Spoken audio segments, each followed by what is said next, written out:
Praise the Lord. आप सबको जय मसीह की। परमेश्वर का धन्यवाद देता हूँ एक बार फिर से कि परमेश्वर ने मौका दिया है कि उसके जीवित वचन के ऊपर हम मनन करें। एक और बेहतरीन टॉपिक मैं आपके सम्मुख लेकर आया हूँ। ये ऐसा विषय है जो गैर मसीहों के लिए एक मुद्दा बना हुआ है। गैर मसीही लोग इसी वचन को लेकर मसीहों के साथ आर्गुमेंट करते हैं, बहस करते हैं और पूछते हैं कि ऐसा क्यों हुआ।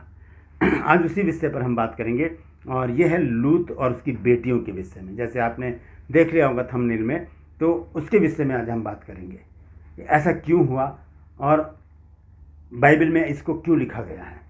तो ये वचन जो है आप ध्यान से सुनिएगा, पूरा वीडियो देखिएगा, तभी बात आपकी समझ में आएगी। और इस वीडियो को शेयर कीजिएगा ताकि बहुत से लोग देखें और जो गैर मसीही लोग इस बात पर सवाल उठाते हैं उनकी भी आंखें खुलें, वो भी जान जाए कि सच्चाई क्या है। क्योंकि सच्चाई जानना मेरे और आपके लिए बहुत ज़रूरी है। बाइबल में लिखा है यूहन्ना 8:32 में कि सत्य को जानोगे और सत्य तुम्हें स्वतंत्र करेगा। तो आज सत्य को जानेंगे हम लूत और उसकी बेटियों के विषय में। आइए छोटी सी प्रार्थना करेंगे। प्रभु जी, मैं धन्यवाद देता हूँ आज के सुंदर समय के लिए तूने दिया। प्रभु जी, आज के इस वचन को शेयर करने में मेरी मदद सहायता करना। प्रभु जी, बोलने वाला मनुष्य नहीं बल्कि तेरा आत्मा हो, ताकि जो गुड़ भेद की बातें इस वचन में छिपी हैं वो तेरे आत्मा के द्वारा हम जानने पाएँ। प्रभु यीशु के नाम से मांगते हैं, आमीन। Hallelujah, praise the Lord. आप सबको जय मसीह की। मैं परमेश्वर का धन्यवाद देता हूँ एक बार फिर से। और ये बहुत ही महत्वपूर्ण मुद्दा है, ये बहुत ही बहस का मुद्दा है ये, क्योंकि बहुत बार क्या होता है कि जो गैर मसीही लोग हैं इस मुद्दे को उठाकर हमारे साथ बहस करते हैं। मेरे पास बहुत बार कॉल आती हैं गैर मसीहों की। पहले तो वो कहते हैं कि हमें प्रार्थना करवानी है, उसके बाद फिर वो धीरे धीरे आगे बढ़ते हैं और फिर वो ये सवाल पूछते हैं कि ऐसा क्यों हुआ। तो मैं समझता हूँ कि हो सकता है आपके पास भी कोई फ़ोन आए, आपसे भी कोई पूछे, तो आप आज इस बात को जान लीजिए और इस बात को नोट कर लीजिएगा ताकि आप भी इस बात को जवाब देने वाले बन सकें। Praise the Lord. उत्पत्ति की पुस्तक उसका 19 अध्याय उसके 30 पद से मैं पढ़ूंगा। यहाँ पर देखिए क्या लिखा है। और लूत ने सुअर को छोड़ दिया और पहाड़ पर अपनी दोनों बेटियों समेत रहने लगा, क्योंकि वह सुअर में रहने से डरता था। इसलिए वह और उसकी दोनों बेटियां वहाँ एक गुफा में रहने लगे। तब बड़ी बेटी ने छोटी से कहा, हमारा पिता बूढ़ा है और पृथ्वी भर में कोई ऐसा पुरुष नहीं जो संसार की रीति के अनुसार हमारे पास आए। सो हम अपने पिता को दाख मधु पिलाकर उसके साथ सोएं, जिससे कि हम अपने पिता के वंश को बचाए रखें। तो यहाँ पर ये दोनों बेटियाँ इस तरह से बात कर रही हैं। और उसके बाद हम सब जानते हैं क्या हुआ है। इन्होंने अपने पिता के साथ संभोग किया और उसके बाद इनकी औलाद पैदा हुई और उनमें से उनके जो नाम लिखे गए हैं वो एक तो मोआब है और दूसरा है बेनम्मी।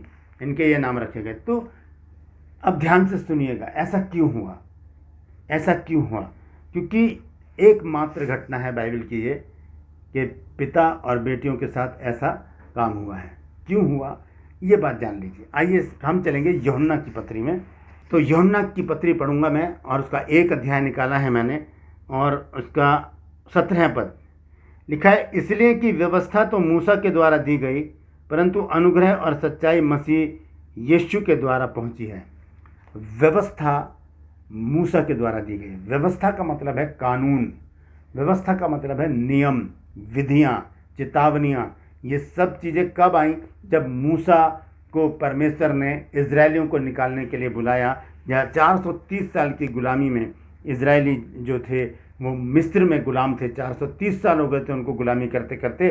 तब परमेश्वर ने मूसा को बुलाया और उसके बाद मूसा उनको निकाल कर लेकर आया। और जब वो जंगल में थे तब परमेश्वर ने मूसा को पर्वत पर बुलाकर उसे 10 आज्ञाएं दी।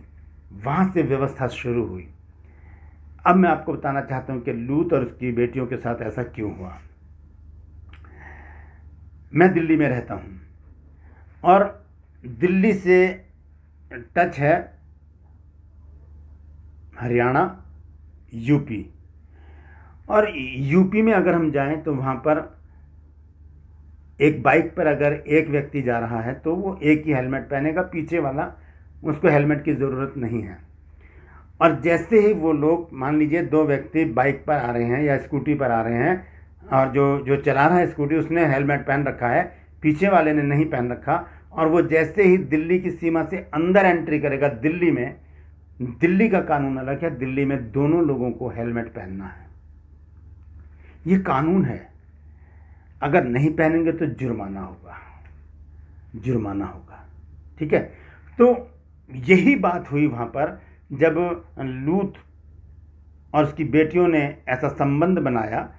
उससे पहले या तब तक कोई भी व्यवस्था, कोई भी कानून नहीं बना था।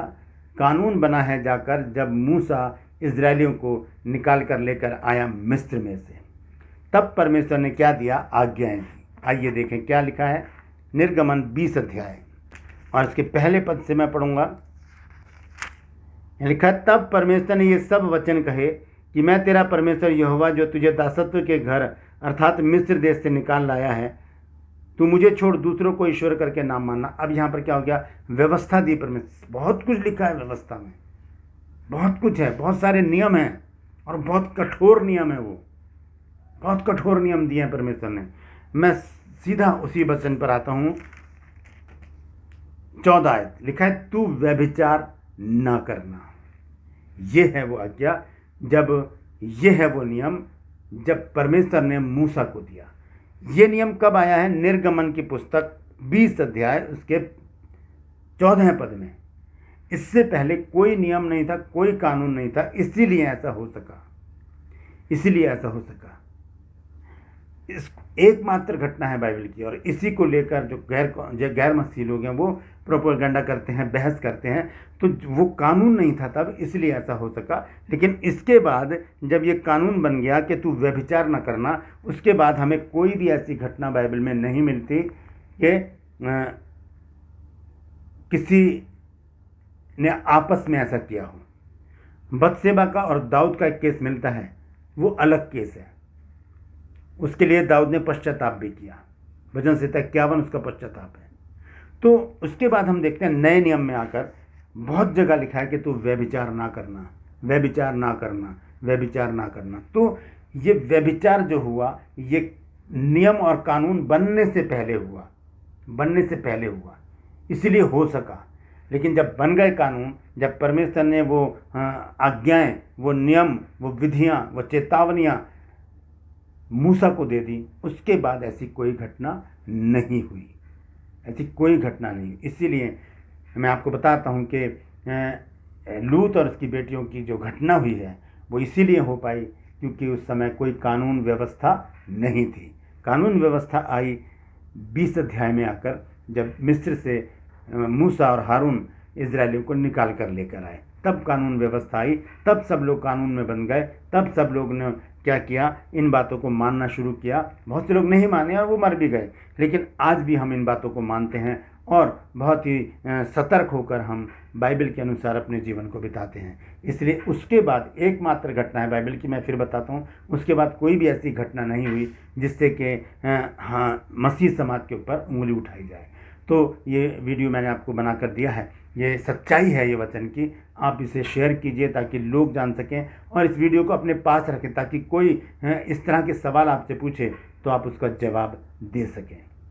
Praise the Lord. तो आज के लिए बस इतना ही। आने वाले दिनों में मैं आपको बताऊंगा कि शैतान ने किस तरह से हव्वा को अपने जाल में फंसाया था।